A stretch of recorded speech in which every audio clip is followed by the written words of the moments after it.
제가 미국에 이민 온 것이 1989년입니다.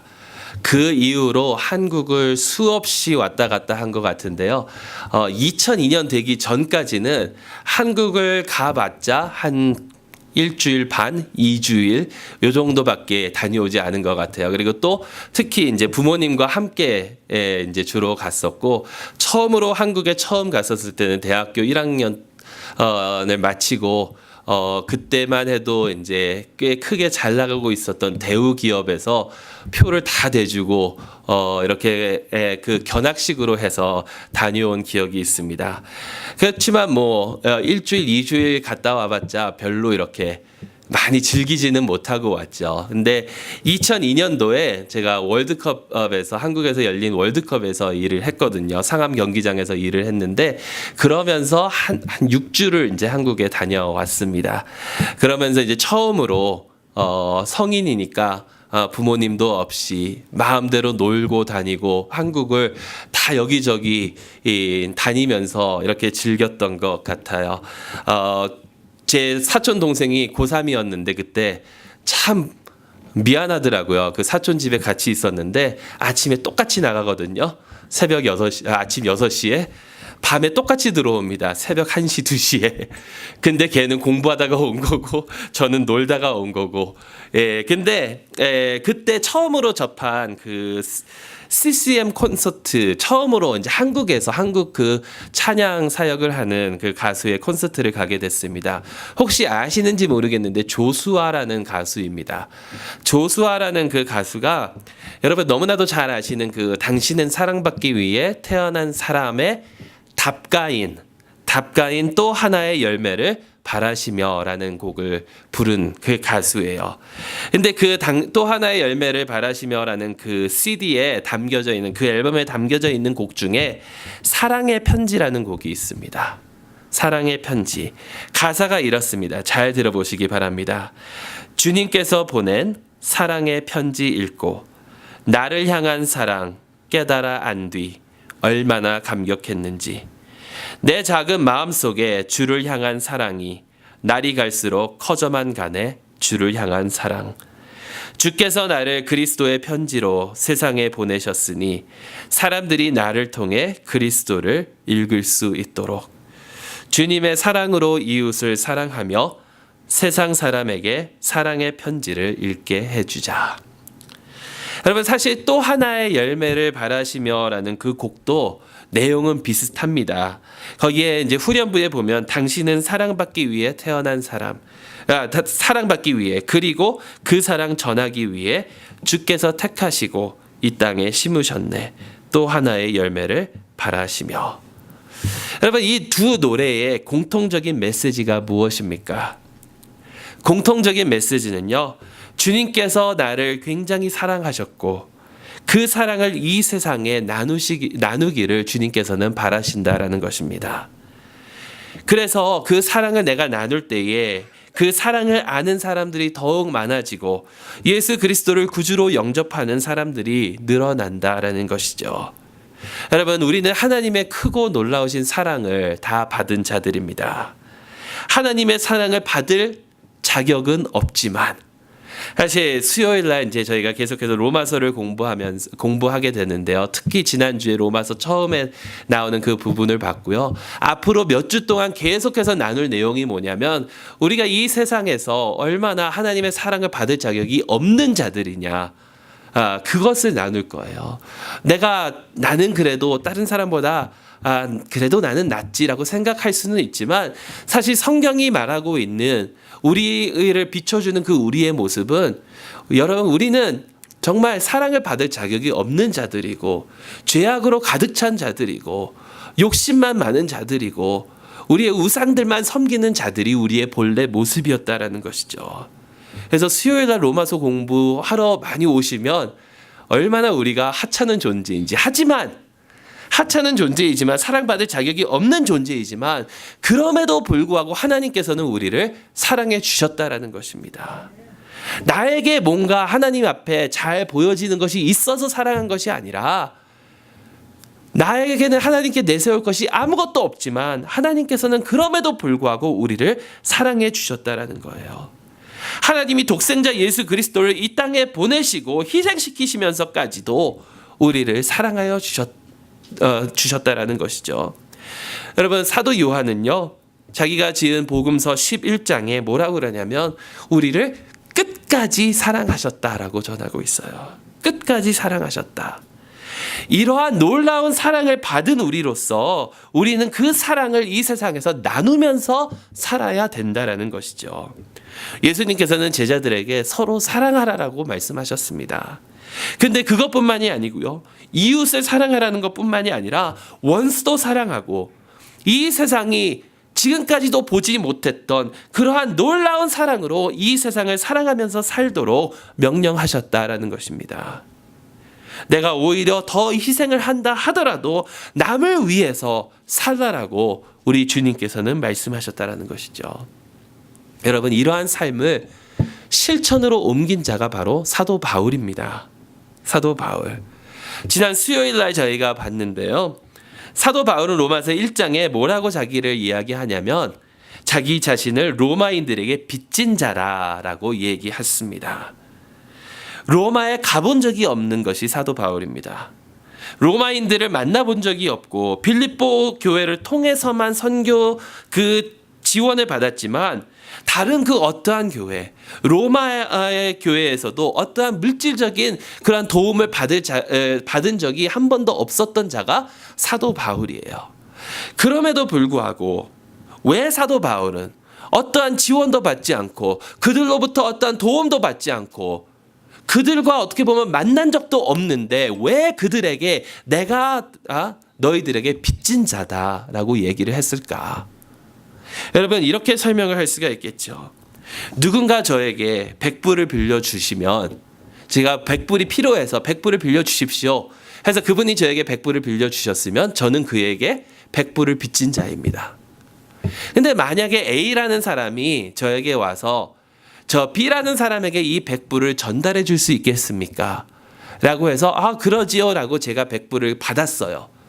그러면 저는 그 100불을 그 B라는 사람에게 빚진 자가 됩니다. 그것을 전달해 줄 때까지. 바로 이런 의미에서 사도 바울은 자기 자신이 로마인들에게 빚진 자라는 거예요.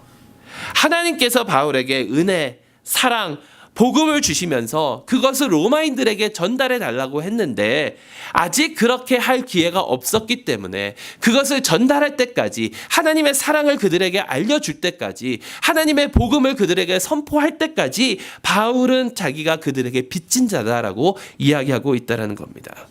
근데 물론 로마인들뿐만이 아니에요. 사도 바울은 자기 자신의 그 콜링이, 사명이 특히 이방인들에게 하나님의 복음을 전하도록 부름을 받은 자임을 알았기 때문에 그 많은 이방인들에게 항상 빚진 마음으로 살아갔다라는 것이죠. 아직 내가 그 좋은 소식을, 복음의 소식을 전하지 못한 자들이 있다면 그들에게 내가 빚진 것이다라는 마음으로 사도 바울은 살았다라는 것입니다. 여기서 우리가 잠깐 생각해 볼 것이 있습니다. 수요일 날에도 이 질문을 드렸는데요.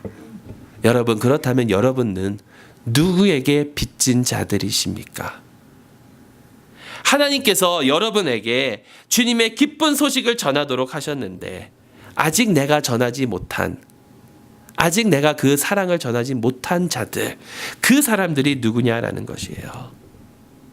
여러분들의 가족, 친척, 혹은 친구, 직장 동료, 사업 파트너, 아니면 여러분들의 가게를 드나드는 고객들, 하나님께서 여러분들의 삶 가운데 허락하여 주시고 만나게 하여 주시고 연결하여 주신 바로 그분들, 아직도 하나님의 사랑을 모르는 그분들, 내가 아직 그 사람에게 하나님의 사랑을 전하지 못하였다면 나는 그 사람들에게 빚진 자이다 라는 것입니다. 여러분, 한국 사람들, 동양인들은 참 그걸 잘하는 것 같아요. 빚지고는 못 살죠. 빚지고는 못 살죠. 참 미국 특히 지금 이제 자라나는 그 20대, 30대 그 세대를 보면요. 빚지고 잘 살아요. 모든 것이 빚지고 사는 어떻게 보면 그런 세대입니다. 근데 저희 부모님 세대만 봐도요. 뭐 몰개지를 하거나 뭐 조금이라도 빌린 것이 있으면 그것 갚는 것이 가장 우선이시거든요. 여러분 그런 것들은 그렇게 잘 갚는데 왜 하나님의 사랑은 아직도 빚지고 사느냐라는 것입니다. 사도 바울은 아직 예수 그리스도의 사랑을 모르는 많은 사람에게 자기 자신이 빚진 자임을 알았습니다. 그래서 바울은 무엇보다도 복음을 선포하기에 힘쓴 사람이에요. 복음을 전하기에 올인한 사람입니다. 복음을 전하지 않으면 자기 자신이 안 된다는 것을 알고 16절에 내가 복음을 전하지 아니하면 내게 화가 있을 것이로다 라고 얘기하고 있어요. 복음을 전하지 않으면 안 된다라는 거예요. 자기 자신에게 화가 올 것이라는 겁니다. 오직 복음을 전하기 위해서 자기 자신이 누릴 수 있는 그 권리, 자유 이런 것들도 다 포기하면서도 복음 전하기에 힘쓴 사람이 바로 사도 바울입니다. 16절에서 18절 말씀을 보면요. 자기 자신이 누릴 수 있는 권리나 자유는 다 포기하고 복음을 아무런 대가 없이 전하는 것이 자기가 받을 수 있는 유일한 상이라고 사도 바울은 이야기하고 있죠. 그러면서 19절에 바울은 스스로 모든 사람에게 종이 되었다라고 이야기하고 있습니다. 여러분 왜 사도 바울이 모든 사람들에게 종이 되면서까지 복음을 전하려고 할까요? 더 많은 사람을 얻고자 그리하였다라고 바울은 이야기하고 있습니다. 한 사람이라도 더 주님 앞에 이끌려고 한 영혼이라도 더 얻으려고 복음을 전하는 것이 사도 바울의 모습이었다라는 것이죠. 영혼을 구원하기 위하여 주님의 사랑을 더 나누기 위하여 사도 바울은 자기 자신이 받고 누릴 수 있는 그 상급이나 권리, 자기의 자유 이런 것들을 다 포기하면서까지도 복음을 전하기에 힘썼다라는 것입니다. 여러분 20절에서 23절은 이러한 모습을 더 구체적으로 설명하고 있습니다. 제가 다시 한번 읽어드리도록 하겠습니다. 유대인들에게는 내가 유대인과 같이 된 것은 유대인들을 얻고자 하며 율법 아래에 있는 자들에게는 내가 율법 아래에 있지 아니하나 율법에 있는 자같이 된 것은 율법 아래에 있는 자들을 얻고자 하며 율법 없는 자에게는 내가 하나님께는 율법 없는 자가 아니요 도리어 그리스도의 율법 아래에 있는 자이나 율법 없는 자와 같이 된 것은 율법 없는 자들을 얻고자 함이라. 약한 자들에게 내가 약한 자와 같이 된 것은 약한 자들을 얻고자 함이요 내가 여러 사람에게 여러 모습이 된 것은 아무쪼록 몇 사람이라도 구원하고자 함이니 내가 복음을 위하여 모든 것을 행함은 복음에 참여하고자 함이라. 여러분 유대인들에게는 유대인처럼 율법 아래에 있는 자들에게는 자기 자신이 사실 구약의 그 율법 아래에 있지는 않지만 율법 아래에 있는 자처럼 율법 없는 자들에게는 그 모든 율법이 없다는 것이 아니라 나는 그리스도의 율법 아래에 있지만 율법 없는 자와 같이 약한 자에게는 약한 자와 같이 사도 바울은 자기 자신이 여러 사람에게 여러 모습이 되었는데 그 이유는 아무쪼록 몇 사람이라도 구원하려고 그렇게 하였다라는 것입니다. 다시 말하면 자기가 그 복음을 전할 그 대상을 알고 복음을 전하기 위해서 그 사람들과 관계를 맺고 그 사람들처럼 되어가면서 그 사람들에게 복음을 전하는 그 바울의 모습. 여러분 그렇게 살려면요 놀라운 희생이 필요합니다. 놀라운 희생이 필요합니다. 그 사람들을 위해서 내 자신의 모습을 버려야 하기 때문입니다. 사실 여러분 말이 유대인들에게는 유대인과 같이 율법 없는 자에게는 율법 없는 자와 같이 말이 그렇지 이것을 실제로 행하려면 얼마나 힘든지 아십니까? 사람은요 다 자기만의 개성이 있고요 다 자기만의 특성이 있습니다. 자기 자신에게 편한 것이 있어요. 사람마다. 그것이 또 다 달라요. 그런데 이러한 것들을 남을 위해서 내가 그런 모습을 바꾸고 남을 위해서 희생하면서 살아간다는 것이 보통 힘든 일이 아닙니다.